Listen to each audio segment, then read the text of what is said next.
Okay, this one's one of my treasures. Warlords, China and Disarray. It's not a terribly expensive game or anything. It's fairly rare, but there's a lot I like about it. For one thing, I tend to find it as a combination of Empires and Arms, light, and something else. And I'm not quite sure what the something else is. At times, I think diplomacy, but I think that's because I used a written movement game for it at one point. But this is one of two Panther games that I have. The other one is from the same era, Shanghai Trader, the Between the Wars era. They did another one, I think a World War II one, I'm not sure. And they're associated with one of the computer game companies.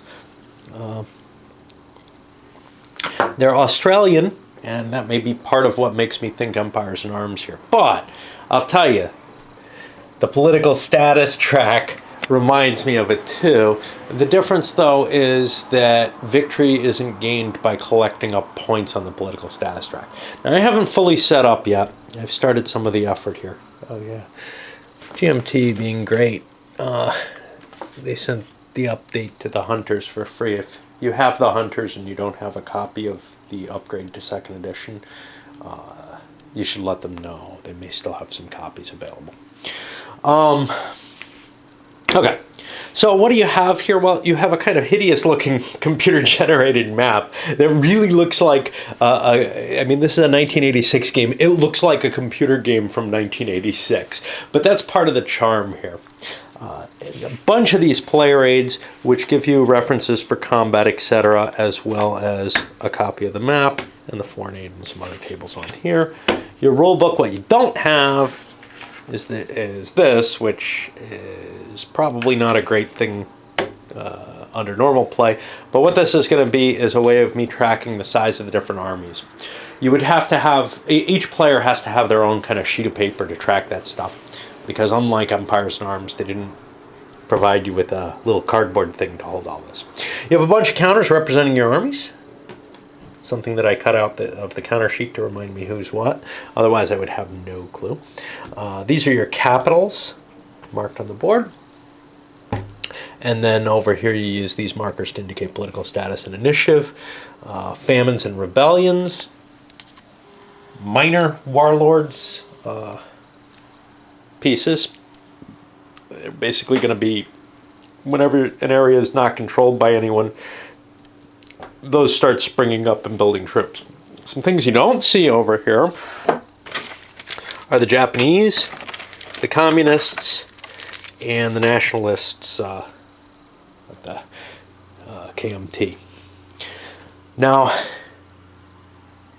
I'm going to be playing a scenario that doesn't exist in the game. There's basically 4 scenarios in the game. One is the Warlords scenario, which is where we're starting.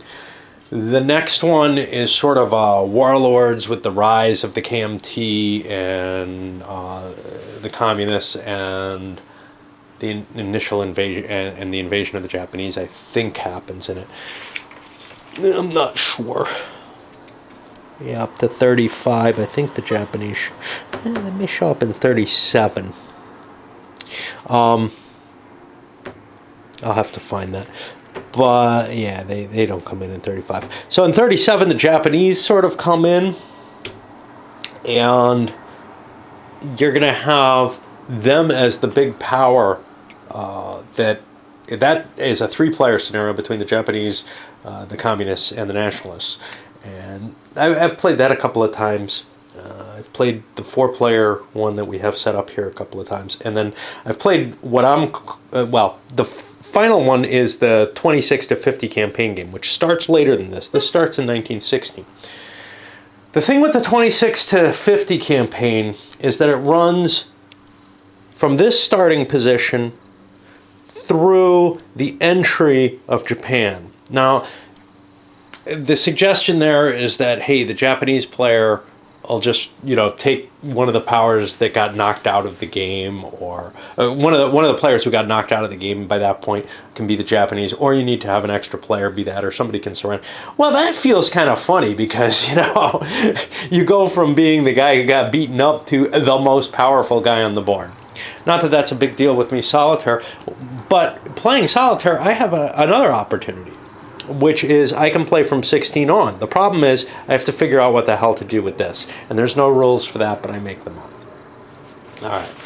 So let's take a look at what the game is about and, well, at least the rules.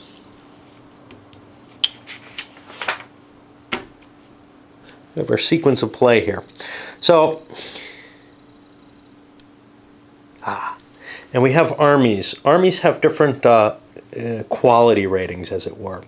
So the Japanese are +2 in regular combat and +1 if they attack guerrillas. The KMT's +1, the Fang are +1, the communist regulars are +1. Everything else is going to be 0. The minor warlords are random. They can range from -1 up to +1. And that's checked, I think, each time they fight. So the sequence of play is going to be, you start off with a diplomacy phase where you're allowed to negotiate deals. Now, in addition to deals that are non-binding, you can negotiate formal alliances. Each player can only be allied with one other player at a time, and what you get is a point of political status each for allying. But then, if you choose to break the alliance for any reason whatsoever, even, you know, mutually agreed upon type of thing, somebody takes a 2-point hit for breaking that alliance. So you got to be kind of careful about who you ally with and who you don't. When you ally, you're going to be moving together, and you're kind of treated as one country in some ways. You can't take territory from each other, for example. And then you declare those negotiations. Then we hit the famine phase.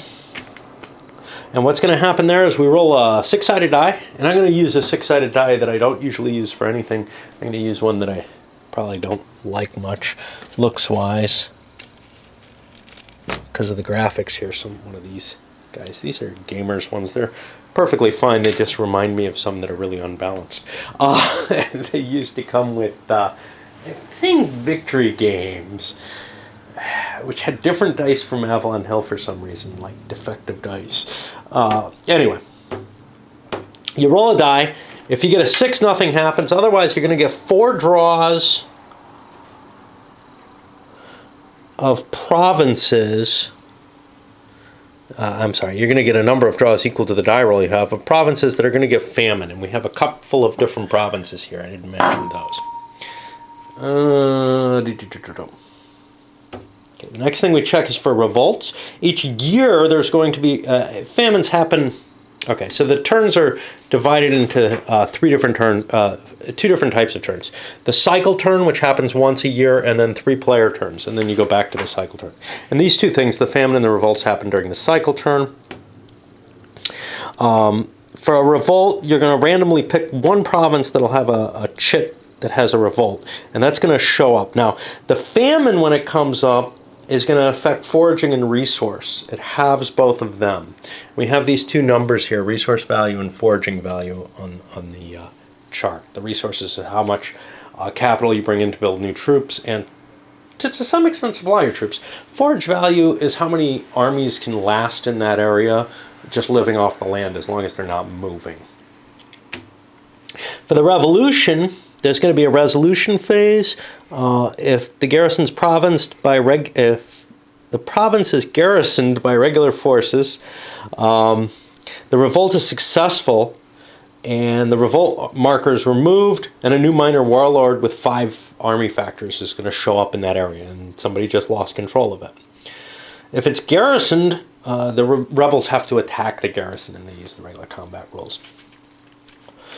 Then you figure out your revenue and your production. And your revenue is going to be combined from a couple of things. First of all, the resource points that you have on the map from areas that you control. You can also get it off the foreign aid table.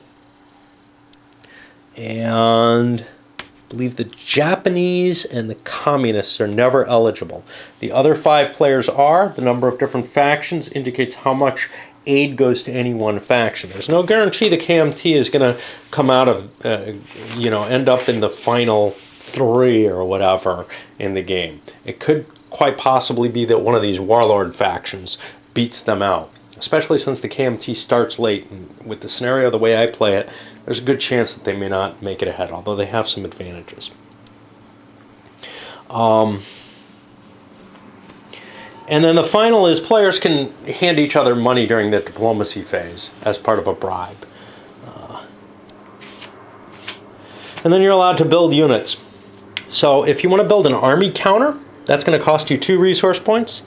And each factor that goes in it costs you 1. Now, each army is allowed to hold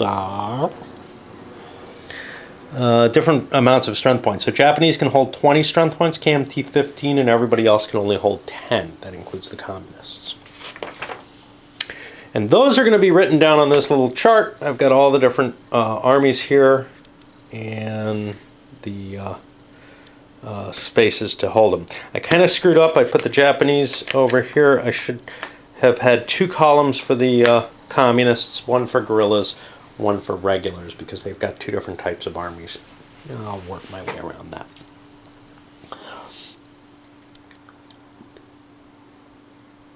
Okay. Then we hit the events phase. Then we hit each ops turn, and the events phase is the first thing that happens in there.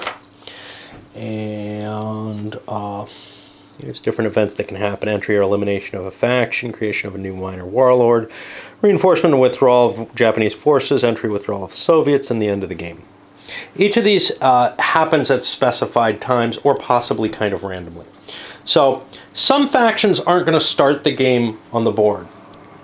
Japan and the CCP come in late. The CCP shows up in 27 with 5 resource points, but no forces on the board. And it's going to have guerrilla armies that it's allowed to start producing. And Japan enters at the beginning, of 1930, not 37, with 20 factors and 20 resource points. And they're going to have some special limitations as to where they can invade to begin with. They've already taken Korea, but in terms of, they start out only being allowed into Manchuria or something, I think. Everything except for the CCP and the Japanese can be eliminated if they can't find a place to have a capital. Basically, if they own no provinces. And then they just are taken out of the game. The CCP is eliminated after 1927 if there's none of their units, regular or guerrilla, in play. Japan's eliminated if they surrender to the Allies, or if they're left with no factors in play, including Korea and Japan. Now, they can put a strength point in Korea or Japan and prevent themselves from losing the game that way. But that may not be their most effective way of trying to aim for a victory.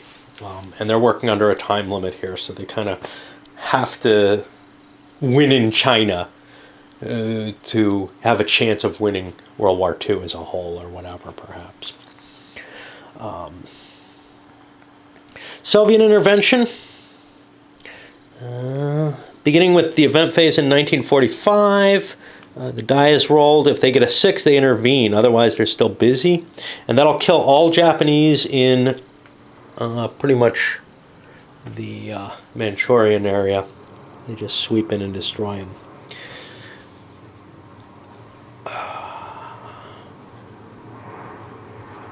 And then the Japanese can't enter Manchuria any longer. Chinese who maintain control there are unaffected. However, no Chinese can enter these provinces during the turn the Soviets intervene. After that, though, they can grab what they like. And this is going to affect Chinese surrender if the Soviets have intervened. The game will end based on a time line, basically the scenario time limit. The Japanese don't have to survive that long. They can win an automatic victory. And there are opportunities for anyone to win an automatic victory. Okay. So then, we have the sequence of play written out on here, but I like to flip pages, I guess. We check to see who has the initiative. And that's going to be based on political status track. I believe each faction in descending order is placed in an initiative location. Now, if you're allied with someone,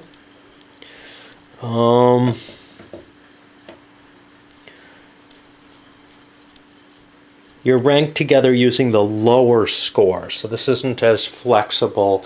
It doesn't give you that little advantage that Empires and Arms gives you in terms of, hey, you get to choose which one you want to go in.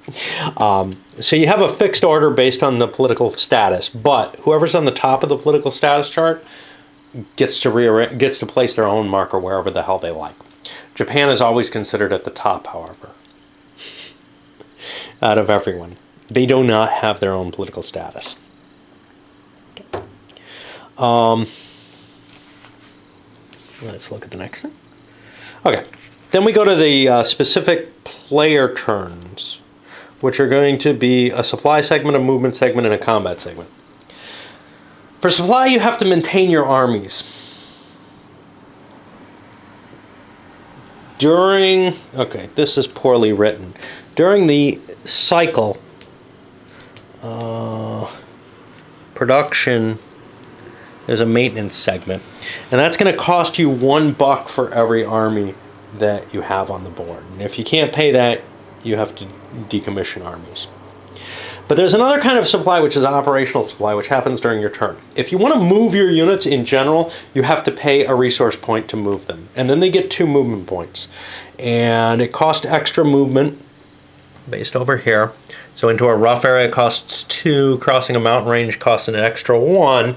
Now I said you had 2 movement points. That means you're not going to be able to move into a rough across a mountain range, i.e. you can't go into Shanxi without forced marching. Now there's exceptions for the communists, but if you don't want to move, you're allowed to keep a number of units in a space equal to or under the forage value. And only allies can kind of be stacked together in general. That's not quite the case. You can allow people into your areas without changing control. And they're gonna, the owner of the province gets first dibs on whatever the resource, the forage value is. And they get the entirety of the resource value.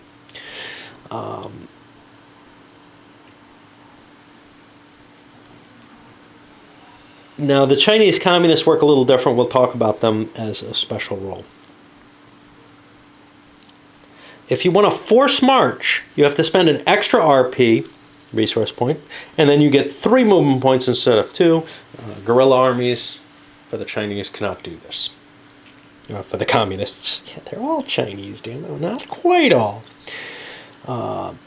If you enter a province with armies of another faction, you have to stop there unless your opponent, unless the person present there gives you an agreement to allow you to pass through. You can't enter a province unless you have the movement points to do so. If 2 people are allied, they combine their operations together. Okay, so there's 2 kinds of combat, regular and guerrilla. Guerrilla is only applicable to the communists, I believe. The way combat is going to work is you take into account any combat effect from the terrain used. So for example, rough terrain is going to give the attacker a -1 to their die roll if they're attacking in that. That's the only real terrain effect there. You can't fight in these or in the water or anywhere else, anywhere with big slashes across it. What you do is you count up your strength points. You each roll a die, and you're using kind of a firepower table here.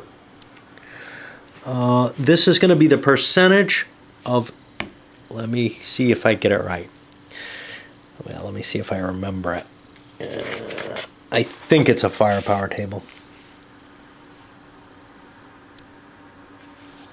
Yeah. That's casualties that are inflicted on your opponent. So you roll a die, you get a percentage of your strength point, and then there's a little calculator here, or you can just use math. Casualties will be applied. Whoever took the most losses is going to have to retreat. If both sides are tied in terms of losses, the attacker has to retreat. So guerrillas work a little differently because they can coexist. Oh, they're Bene Gesserit. With regular units. opposing units in a province. It's only the CCP that has guerrillas.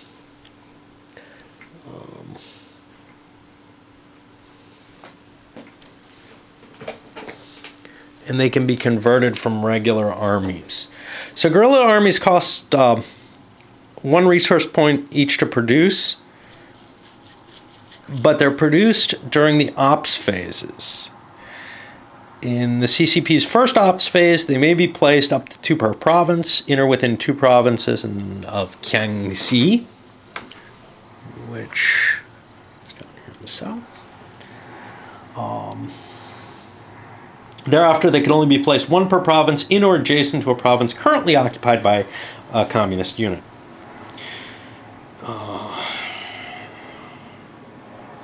Subject to the countermix, you can freely convert regular army units into guerrillas at any time during the operation phases. That includes when somebody's attacking you. Somebody moves in to attack you, you can say, "Oh, I'm hiding." And you throw your weapons down and turn into guerrillas. Guerrilla armies can convert to regulars, but that costs a resource point for each army, and it can only happen during a communist operations phase. And the counters will be swapped out. Guerrillas accrue factors without expending resource points. So based on the resource value of a province, each guerrilla gets 2 factors when initially placed, and during each subsequent production phase. The number of guerrillas that can accrue factors in a province is limited to its current resource value. So each guerrilla army in a province will gain 2 factors, and that is limited to the resource factor. So here 2 armies could each gain 2 factors. Here 12 could, but there aren't 12 guerrilla armies, so that's not really a big deal. Guerrillas don't have to be maintained, but they're going to take operational supply. They always forage before regular armies, including the owner. And you would have to fund them in excess of the forage value.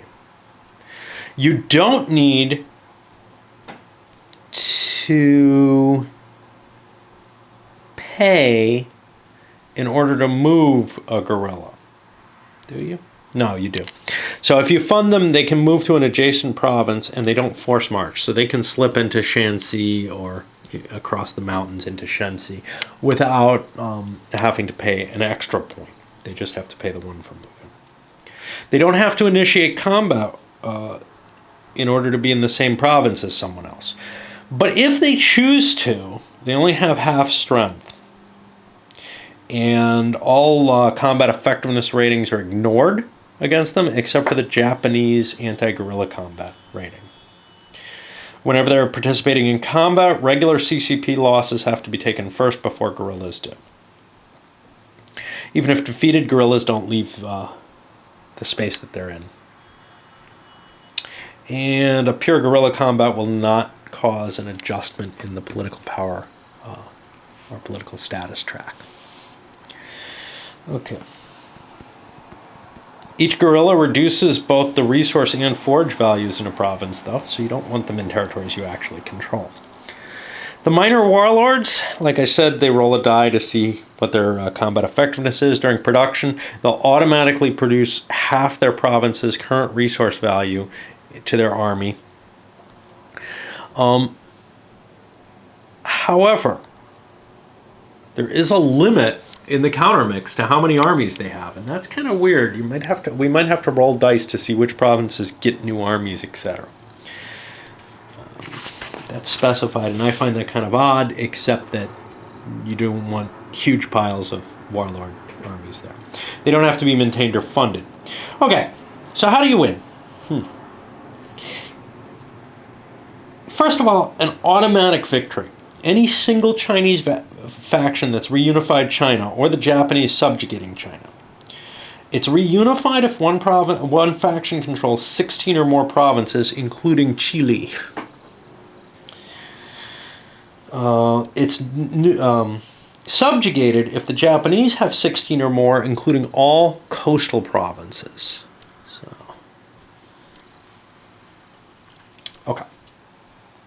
And then it doesn't matter who has other points. It's just whoever won the automatic victory wins, although placement for the other players is determined for ranking after that. Now, the normal victory conditions are, if you make it to the end of the game, you count up a military, a resource, and a political power value. The military power is going to be how many factors you have written down on your sheet. The resource power will be how many RPs you have on hand, plus your current production value in terms of how many RPs you have in terms of controlled provinces. And political power is going to be your place on here. And we haven't talked about our place on there yet, and I'm not quite sure why not. So here's the things that change your value there. When you gain a province, you get one. When you lose a province, you lose one. Winning battles gives you these. The bigger the enemy, the more points you get. Likewise, losing battle loses you them. Capitals, just having your capital displaced costs you. When the CCP places its capital initially, it gets a big bonus in points. Formal alliances give you 1, but breaking a formal alliance loses you 2 if you do it during the declaration segment. If you do it at any other time, it loses you 3. And that's all the stuff. It seems like a lot of complexity for something that doesn't terribly affect victory points. It's one of the 3 legs that you stand on, but probably not. It's more of something that just kind of comes to you, and it's just going to be a few points one way or the other. Unfortunately, it doesn't affect your CER or anything else, so it's pretty minor. Unlike Empires and Arms, where your political status actually, I think, affects something. Maybe just diplomacy rolls. I'm thinking La Grande Guerre, where your morale affects your military capabilities, which is awesome. Okay. I think that's that for that. Special rules here. So the KMT starts in 1926. I see no special rules for them other than that. CCP, we've already largely talked about them. They will never get foreign aid. The Feng. Okay. If the Feng control a province bordering Mongolia, they get this extra 5 resources. But they won't get that in the Warlords scenario. Any factors produced using those resources may only be deployed in a province adjacent to Mongolia. Japan's a full-scale power. They always have initiative. They don't get resource points for control of provinces or foreign aid, but they get a pile of money. 15 per turn for the first 6-7 years, and 25 per turn from there on. But they also get, we'll talk about their troops in a moment. They're going to have to pay for their armies. It's going to cost them 2 resource points each to produce, just like anyone else, and they can drop them in Korea or Japan. And then I don't remember if they pay maintenance. They don't need to be maintained, but they need operational supply. They have sea transport. They can move 2 armies between 2 coastal provinces, and that can include Korea and Japan. No one else can go in there and fight them in there. They're going to get reinforcement points each turn. 25 factors per year for the first 7 years, 100 factors in 1937, 50 per year up until 41, and then they're going to roll on the reinforcement withdrawal table for the rest of the game to see how many additional or how many troop factors they have to pull out for their war effort elsewhere. Starting in 1944, on the 3rd operation cycle, they're going to have to roll a die. If they get a 6, they have to surrender and withdraw from the game. They get +2 if the Soviets have invaded Manchuria, +2 if it's 1946, and +5 if it's 1947, which means they'll automatically surrender in 47. They cannot hold out and hope to win the long game.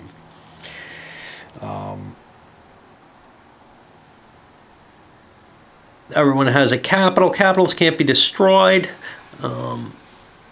You have to displace them adjacent if possible when you get knocked out of it, and that costs you 1 political point. If you can't do that and you have a place still on the board, you can displace them to anywhere, and that costs you 2 political points.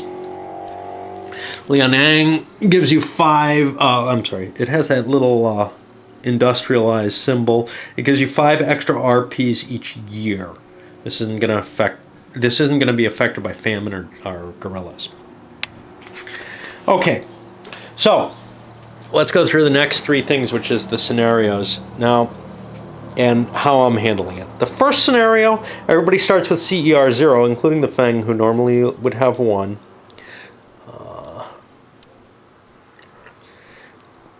And the Feng can't use their Mongolians.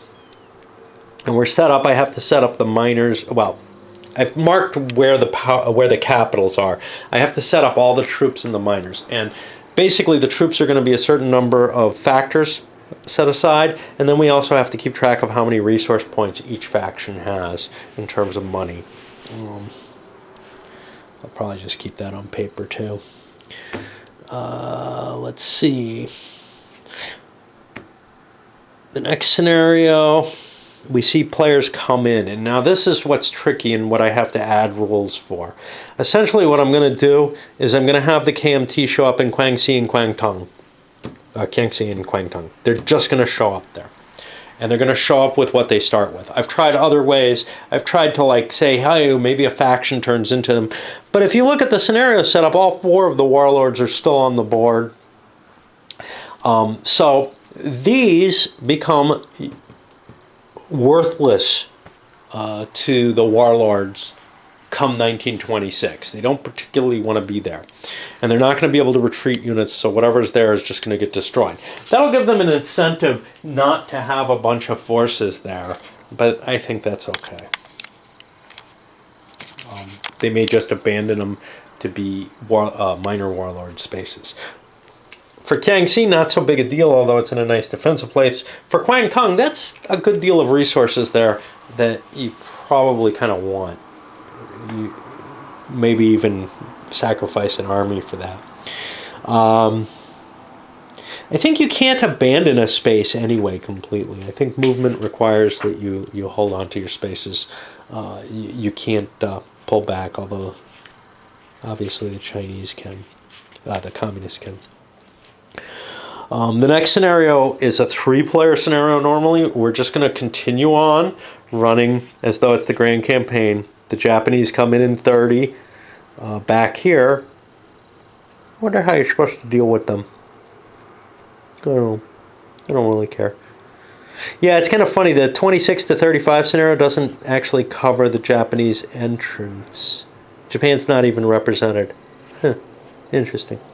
Okay, and you know, we'll see what happens. I've played this a few times solo for the whole campaign.